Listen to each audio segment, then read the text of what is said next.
Hello, I'm Frank Hanaway, and welcome to Big Journey, Small Steps. Well, this week I'm going on a meditation retreat in California, the first time I've been in 5 years, and I'm really looking forward to it. I'll get to see a lot of my friends that live out there, and I'll get to spend time with people who also practice passage meditation, and we'll be able to encourage and support and instruct each other. It's just a wonderful, wonderful time.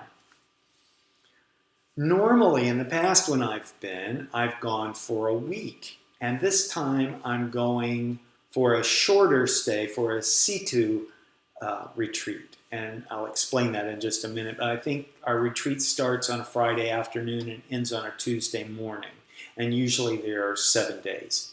So this is a special retreat because it addresses how we practice, how we go about our spiritual practice in the last part of life. And so the people that will be at this retreat are recognizing the fact that they're on the downside or the upside, depending on how you want to see it. They're towards the end of their lives.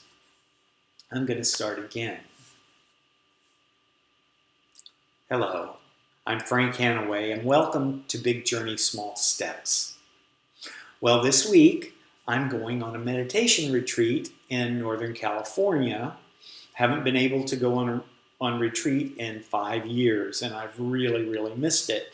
And spiritual fellowship is a part of our spiritual practice. In passage meditation, that's one of our teacher Ishwaran's suggestions, is that we get together for encouragement and support and study to bolster our meditation practice.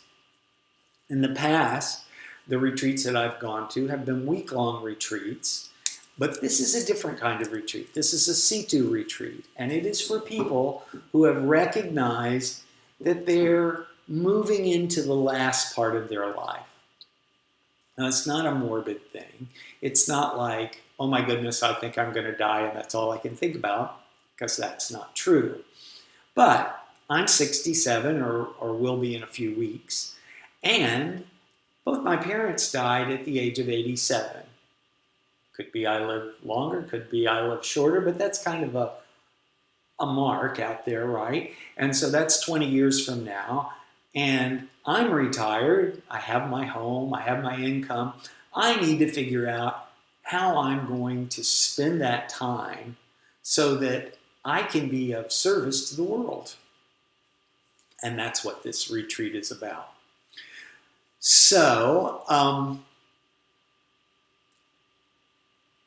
I'm so thirsty. Thirsty is a word that young people use, and they use it differently.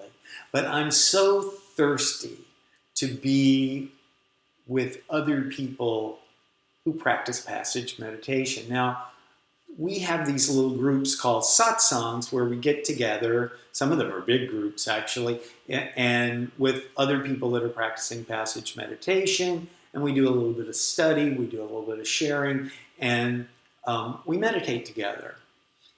In this area, there are not a lot of passage meditators.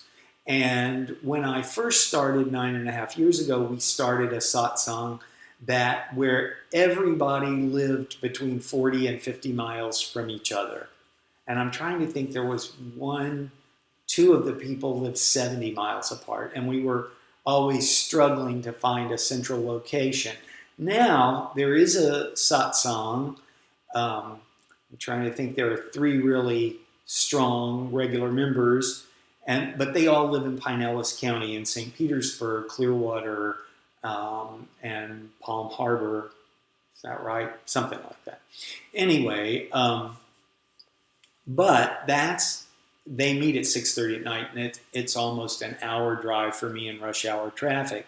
And I'm waiting to get cataract surgery in September, and I don't see very well. at night. I don't think it's a question of if you've ever had cataracts that you don't see well, but everything is a little blurry. It's disconcerting. The headlights and things just blur. It's not the most enjoyable thing to drive in low light conditions when you have cataract. So that's being fixed. But I don't get over there very much just because of the distance and the drive. So that will be really wonderful for me. And I have some really close friends in this practice who live in the ashram that my teacher founded in 1970, and some of them have lived there all this time.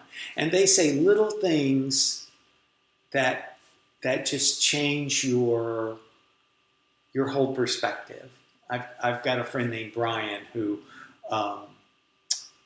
he said one time, we were talking about moving deeper and deeper in meditation, and we had all these strategies we went through, and then at the end of it we were breaking our session, and Brian just said, or you could try harder. And that's something that comes to me all the time, and I just think, oh, you could try harder. And it's true of most things, isn't it? You could, and you can try better. So I'm looking forward to having this spiritual nourishment. So when I get back, I'll tell you all about it.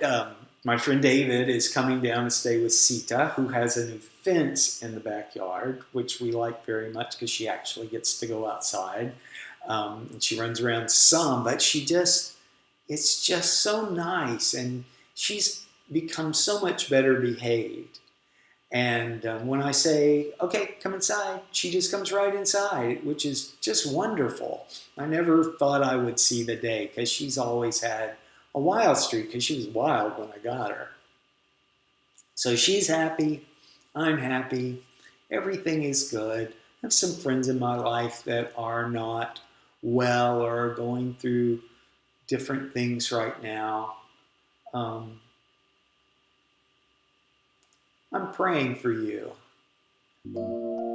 Anyway, thank you. Thank you for spending your valuable time with me. And from the bottom of my heart, I wish you peace and joy.